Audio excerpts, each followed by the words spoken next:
Ar Frio, 1928, por H.P. Lovecraft. Você me pergunta por que tenho medo de uma corrente de ar fresco, por que estremeço mais do que os outros ao entrar em um cômodo frio e por que pareço enjoado e repelido quando o frio da noite se insinua através do calor de um ameno dia de outono. Há quem diga que reajo ao frio como outros reagem a um mau cheiro, e sou o último a negar tal impressão. O que farei será relatar a mais horrível circunstância que já enfrentei, deixando a você o julgamento se ela explica ou não minha peculiaridade. É um erro imaginar que o horror esteja inextricavelmente associado à escuridão, ao silêncio e à solidão.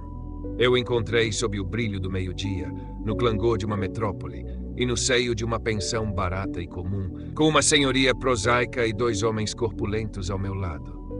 Na primavera de 1923, consegui algum trabalho tedioso e pouco lucrativo para revistas na cidade de Nova York.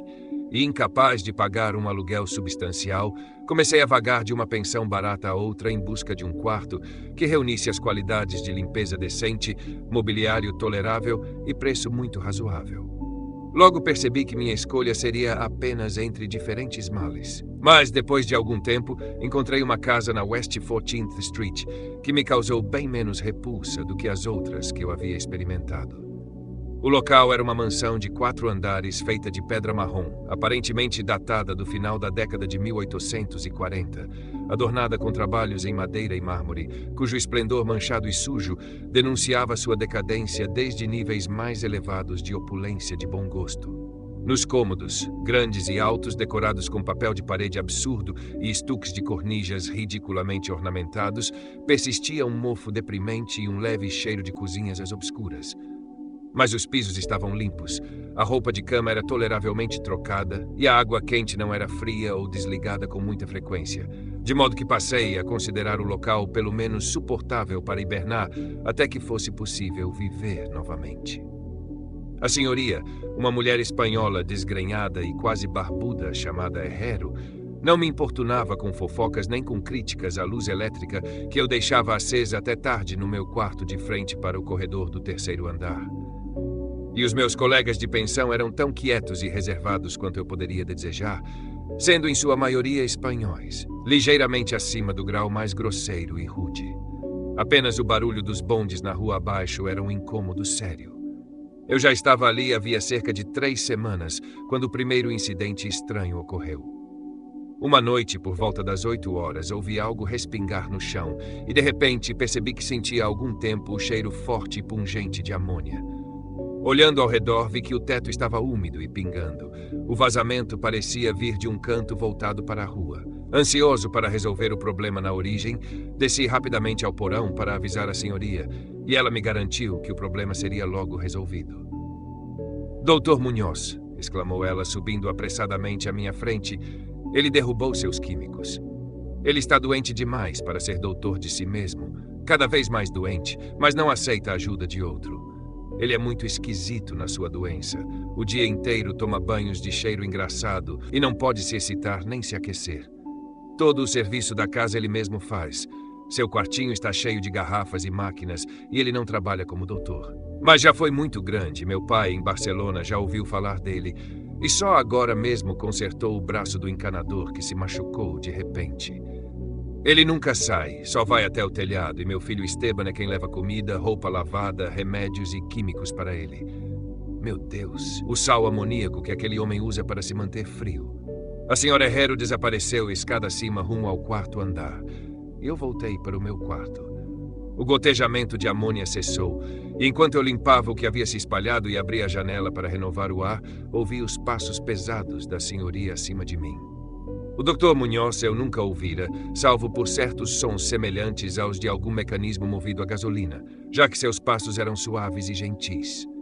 Por um momento, perguntei-me qual seria a estranha aflição daquele homem, e se sua obstinada recusa de auxílio externo não seria fruto de uma excentricidade sem muito fundamento.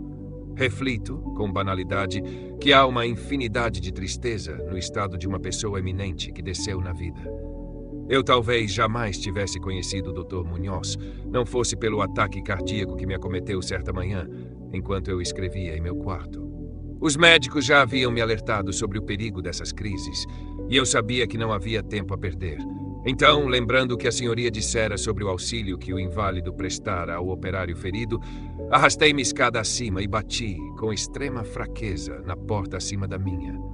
Meu toque foi respondido em bom inglês por uma voz curiosa, vinda de certa distância à direita, perguntando meu nome e o motivo da visita. Após eu explicar, a porta ao lado daquela que eu inicialmente procurara se abriu. Uma lufada de ar frio me envolveu, e embora o dia fosse um dos mais quentes do fim de junho, estremeci ao cruzar o limiar de um amplo aposento, cuja decoração rica e de bom gosto me surpreendeu naquele ninho de miséria e decadência. Um sofá-cama cumpria sua função diurna de sofá, e o mobiliário de mogno, as cortinas suntuosas, as pinturas antigas e as estantes carregadas de livros davam ao ambiente ares de um verdadeiro gabinete de cavalheiro, e não de um quarto de pensão. Percebi então que o quarto de corredor acima do meu, o pequeno quarto de frascos e máquinas que a senhora Herrero mencionara, era apenas o laboratório do doutor, e que seus aposentos principais ficavam no amplo cômodo adjacente, cujos nichos convenientes e o grande banheiro contíguo lhe permitiam esconder cômodas e demais dispositivos utilitários incômodos. O Dr. Munhoz era, sem dúvida, um homem de origem nobre, cultura refinada e gosto apurado. A figura diante de mim era baixa, porém de proporções perfeitas, trajando roupas formais de corte e caimento impecáveis. Um rosto de traços nobres, de expressão dominadora sem ser arrogante, era adornado por uma curta barba cheia, de um cinza-ferro, e um pince-nez de estilo antigo protegia os olhos escuros e profundos, encimando um nariz aquilino que dava um toque mouro a uma fisionomia de resto predominantemente celtibérica. O cabelo espesso e bem aparado, evidenciando visitas regulares ao barbeiro, era repartido de maneira graciosa acima de uma testa alta, e todo o conjunto formava um quadro de impressionante inteligência, sangue e linhagem superiores. Apesar disso, ao ver o Dr. Munhoz naquela rajada de ar frio, senti uma repulsa que nada em sua aparência justificava. Apenas sua compleição pálida, quase lívida, e a frieza de seu toque poderiam ter fornecido uma base física para tal sensação. E mesmo esses detalhes deveriam ser perdoáveis, considerando-se sua conhecida enfermidade. Talvez fosse também a frieza anormal do ambiente que me repelisse, pois tal frieza era inexplicável num dia tão quente, e o anormal sempre desperta aversão, desconfiança e medo. No entanto, a repulsa logo se dissipou diante da admiração, pois a extrema habilidade do estranho médico tornou-se evidente, apesar da frieza glacial e da leve tremedeira de suas mãos, que pareciam sem sangue. Ele entendeu imediatamente as minhas necessidades, tratando-me com a destreza de um mestre, enquanto me tranquilizava com uma voz de modulação refinada, embora curiosamente oca e sem timbre, afirmando ser o mais amargo inimigo da morte, e que sacrificara sua fortuna e perdera todos os amigos numa vida inteira de experimentos bizarros, voltados à sua derrota e erradicação. Algo de fanático benevolente parecia residir nele, e ele divagava quase de maneira tagarela enquanto examinava meu peito e misturava uma dose adequada de medicamentos, buscados em seu pequeno laboratório anexo. Evidentemente, a companhia de um homem bem-nascido era uma raridade naquele ambiente decrépito, e ele se sentiu impelido a uma loquacidade incomum, enquanto as memórias de dias melhores afloravam. Sua voz, embora estranha, era pelo menos tranquilizadora, e nem sequer percebi que ele respirava. Tamanha era a fluidez com que suas frases bem formuladas se derramavam. Procurava distrair minha mente do mal súbito, falando de suas teorias e experimentos. E lembro-me de como me consolou com tato acerca do meu coração fraco, insistindo que a vontade e a consciência são mais fortes que a própria vida orgânica, de modo que, se um corpo for originalmente saudável e cuidadosamente preservado, poderá, através de um aprimoramento científico dessas qualidades, manter uma espécie de animação nervosa apesar de sérias deficiências, danos ou até mesmo da ausência de órgãos específicos.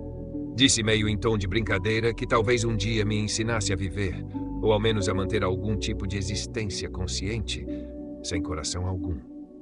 Quanto a ele, era acometido de uma complicada combinação de enfermidades que exigiam um regime extremamente rigoroso, incluindo frio constante. Qualquer elevação de temperatura, se prolongada, poderia ser fatal, e a frieza de sua habitação, cerca de 12 ou 13 graus Celsius, era mantida por um sistema de resfriamento por absorção de amônia, cujo motor a gasolina eu já ouvira muitas vezes funcionando no meu quarto logo abaixo. Aliviado do meu ataque em um espaço de tempo maravilhosamente curto, deixei aquele lugar gélido como discípulo e devoto do talentoso recluso. Depois disso, passei a fazer-lhe frequentes visitas, sempre de sobretudo, ouvindo-o falar de pesquisas secretas, resultados quase macabros, e tremendo um pouco ao examinar os volumes não convencionais e surpreendentemente antigos que ele mantinha nas estantes. Posso acrescentar que, graças aos seus cuidados hábeis, fui praticamente curado de minha doença para toda a vida. Parece que ele não desprezava as invocações dos medievalistas, acreditando que essas fórmulas crípticas continham raros estímulos psicológicos capazes, talvez, de produzir efeitos singulares na substância de um sistema nervoso privado das pulsações orgânicas. Fiquei comovido ao ouvir seu relato sobre o velho Dr. Torres, de Valência, que compartilhara com ele os primeiros experimentos durante a grande enfermidade de 18 anos antes, da qual provinham seus males atuais. Mal havia o venerável praticante salvado seu colega, sucumbira ele mesmo ao inimigo sombrio contra o qual lutara. Talvez o esforço tenha sido excessivo, pois o Dr. Munhoz deixou claro, num sussurro, sem muitos detalhes, que os métodos de cura empregados haviam sido extraordinários, envolvendo cenas e processos pouco bem-vindos aos galenos idosos e conservadores. À medida que as semanas passavam, observei com pesar que meu novo amigo estava, de fato, lentamente, mas de forma inegável, perdendo terreno fisicamente, como Mrs. Herrero sugerira. A coloração lívida de seu rosto se acentuava. Sua voz tornava-se mais oca e indistinta. Seus movimentos musculares revelavam menor coordenação, e sua mente e vontade demonstravam menos resiliência e iniciativa. Essa triste decadência não lhe era, de modo algum, desconhecida. E pouco a pouco, sua expressão e suas conversas adquiriram uma ironia macabra que fez ressurgir em mim algo da repulsa sutil que eu sentira inicialmente. Ele desenvolveu caprichos estranhos, adquirindo uma predileção por especiarias exóticas e incensos egípcios, até que seu quarto passou a exalar um odor semelhante ao de um sepulcro de Faraó na cidade dos mortos. Ao mesmo tempo, suas exigências por ar frio aumentaram, e com minha ajuda, ele ampliou as tubulações de amônia do quarto e modificou as bombas e os alimentadores de seu sistema de refrigeração, até conseguir manter a temperatura tão baixa quanto 1 grau ou 4 graus Celsius, e, por fim, até 2 graus negativos. O banheiro e o laboratório, naturalmente, permaneciam menos refrigerados, para que a água não congelasse e os processos químicos não fossem prejudicados. O inquilino do quarto ao lado queixou-se do ar gélido que se infiltrava pela porta de comunicação. Então ajudei o Dr. Munhoz a instalar pesadas cortinas para solucionar o problema. Uma espécie de horror crescente, de natureza extravagante e mórbida, parecia se apoderar dele. Falava de morte incessantemente, mas ria de forma oca sempre que se sugeriam com suavidade assuntos como enterro ou preparativos funerários. De modo geral, ele tornou-se uma companhia desconcertante e até sinistra. Mas em minha gratidão pela cura, eu não poderia, com boa consciência, abandoná-lo aos estranhos que o rodeavam. Por isso, cuidava de seu quarto e de suas necessidades diariamente, protegido por um grosso sobretudo que comprei especialmente para a tarefa. Também passei a fazer muitas de suas compras, e muitas vezes ficava atônito diante dos produtos químicos que ele encomendava de farmácias e fornecedores de laboratórios. Uma atmosfera crescente e inexplicável de pânico parecia emanar de seu apartamento. Toda a casa, como já mencionei, tinha um cheiro mofado, mas o odor em seu quarto era pior. E isso apesar de todas as especiarias, incensos e dos produtos químicos usados nos banhos constantes que ele insistia em tomar sem ajuda. Percebi que o cheiro devia estar relacionado à sua enfermidade e estremecia ao refletir sobre o que ela poderia ser.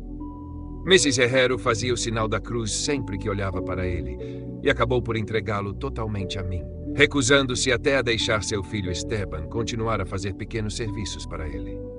Quando sugeria a intervenção de outros médicos, o doente explodia em acessos de raiva tão intensos quanto sua condição lhe permitia. Evidentemente, temia os efeitos físicos de emoções violentas, e, no entanto, sua força de vontade e impulso pareciam crescer, em vez de enfraquecer, e ele recusava-se terminantemente a se manter confinado à cama. A lassidão dos seus primeiros dias de enfermidade deu lugar a um renascimento de seu ardoroso propósito, a ponto de parecer que ele desafiaria o demônio da morte no momento mesmo em que fosse por ele alcançado. A pretensão de se alimentar, sempre, curiosamente, mais um ritual do que uma necessidade, foi praticamente abandonada, e parecia ser apenas a força de seu espírito que o impedia de desabar por completo. Ele adquiriu o hábito de escrever longos documentos de algum tipo, que selava cuidadosamente e me instruía a transmitir, após sua morte, a certas pessoas que nomeava, em sua maioria eruditos orientais, mas também incluindo um médico francês outrora célebre, hoje tido como morto, e a respeito do qual circulavam sussurros das mais inconcebíveis histórias. Como acabou acontecendo, queimei todos esses papéis sem os abrir e sem os entregar. Sua aparência e sua voz tornaram-se absolutamente aterradoras, e sua presença quase insuportável. Um dia de setembro, um vislumbre inesperado dele provocou um ataque epiléptico em um homem que viera consertar sua luminária elétrica de mesa. Um ataque que o próprio Dr. Munhoz tratou com eficácia, mantendo-se cuidadosamente fora da vista. Curiosamente, aquele homem havia atravessado os terrores da Grande Guerra sem jamais sofrer um susto tão avassalador. Então, no meio de outubro, o horror dos horrores abateu-se com uma súbita estupefação. Certa noite, por volta das 11 horas, a bomba do sistema de refrigeração quebrou, tornando impossível o resfriamento por amônia em questão de 3 horas. Dr. Munhoz me chamou, golpeando o chão com força, e eu lutei desesperadamente para reparar o dano, enquanto meu anfitrião praguejava com um tom de voz tão morto e rascante que ultrapassava qualquer descrição. Meus esforços amadores, contudo, revelaram-se inúteis. E, quando consegui trazer um mecânico de uma garagem que funcionava a noite inteira nas proximidades, soubemos que nada poderia ser feito até a manhã seguinte, quando um novo pistão poderia ser obtido. A raiva e o pavor do eremita moribundo, crescendo até proporções grotescas, pareciam prestes a despedaçar o que restava de seu corpo agonizante. E, em certo momento, um espasmo fez tapar os olhos com as mãos e correr para o banheiro. Saiu tateando, com o rosto firmemente enfaixado, e eu nunca mais vi seus olhos. A frieza do apartamento diminuía sensivelmente, e por volta das 5 horas da manhã, o doutor retirou-se para o banheiro, ordenando-me que o abastecesse com todo o gelo que eu pudesse conseguir em farmácias e lanchonetes abertas durante a madrugada. Ao voltar de minhas incursões, muitas vezes infrutíferas, e depositar meus espólios diante da porta fechada do banheiro, eu ouvia os sons inquietos de água agitada e uma voz espessa crocitando o comando. Mais! Mais! Finalmente o dia amanheceu quente e as lojas começaram a abrir, uma a uma. Pedi a Esteban que ajudasse a buscar gelo enquanto eu providenciava o pistão da bomba, ou que fosse ele buscar o pistão enquanto eu continuava com o gelo. Mas, instruído por sua mãe, ele recusou-se terminantemente. Por fim, contratei um vagabundo de aparência desleixada que encontrei numa esquina da 8ª Avenida para manter o paciente abastecido de gelo, apresentando-o a uma lojinha onde poderia fazer as compras. E dediquei-me com afinco à tarefa de encontrar o pistão e trabalhadores capacitados para instalá-lo. A tarefa pareceu interminável, e eu me enfurecia quase tanto quanto o próprio Dr. Munhoz ao ver as horas escaparem numa sucessão angustiante, sem comida, de telefonemas inúteis e corridas frenéticas de um lado para o outro, de metrô e bonde. Por volta do meio-dia, encontrei um fornecedor apropriado no extremo sul da cidade, e aproximadamente às 13 horas e 30 minutos cheguei à pensão, trazendo o equipamento necessário e 2 mecânicos fortes e competentes. Tinha feito tudo o que podia, e esperava estar a tempo. Mas o terror negro me precedera. A casa estava em completo tumulto, e acima do murmúrio de vozes assustadas, ouvia-se um homem rezando num profundo baixo. Coisas infernais estavam no ar, e os hóspedes, murmurando preces de seus rosários, cruzavam-se ao sentir o odor que emanava debaixo da porta fechada do doutor.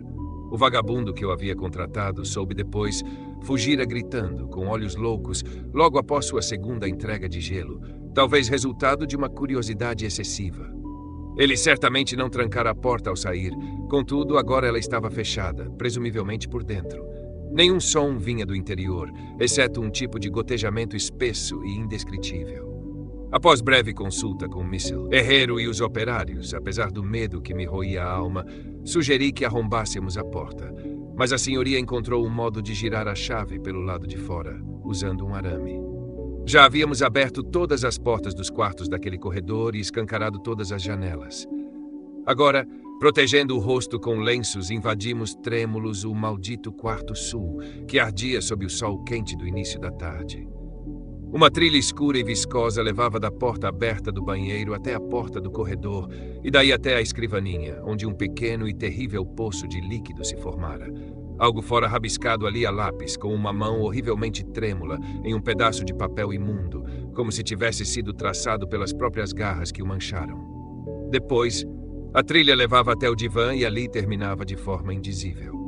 O que havia ou houvera no divã não posso nem ouso revelar aqui. Mas isto foi o que, tremendo, consegui decifrar no papel nojento antes de acender um fósforo e queimá-lo até as cinzas. O que desvendaram meus olhos aterrorizados, enquanto a senhoria e os dois mecânicos corriam em pânico daquele antro infernal para despejar histórias incoerentes na delegacia mais próxima. As palavras nauseantes pareciam quase inacreditáveis sob a luz dourada do sol, com o estrondo dos carros e caminhões subindo barulhentos da movimentada Rua 14. E, no entanto, confesso que acreditei nelas na época. Se ainda acredito hoje, não sei dizer honestamente. Há certas coisas sobre as quais é melhor não se especular, e tudo o que posso afirmar é que detesto o cheiro de amônia e sinto-me desfalecer ao sentir uma corrente de ar anormalmente fria. O escrito repulsivo dizia: "O fim chegou, sem mais gelo. O homem viu e fugiu. Cada vez mais quente e os tecidos não aguentam." Imagino que você saiba o que falei sobre a vontade, os nervos e o corpo preservado depois que os órgãos deixaram de funcionar. Era uma boa teoria, mas não podia durar para sempre. Houve uma deterioração gradual que eu não previra. Dr. Torres sabia, mas o choque o matou. Ele não suportou o que teve que fazer. Teve que me levar para um lugar estranho e escuro quando atendeu minha carta e cuidou de mim. E os órgãos nunca mais voltaram a funcionar. Tinha que ser feito do meu jeito. Preservação artificial. Pois veja, eu morri naquela ocasião, 18 anos atrás.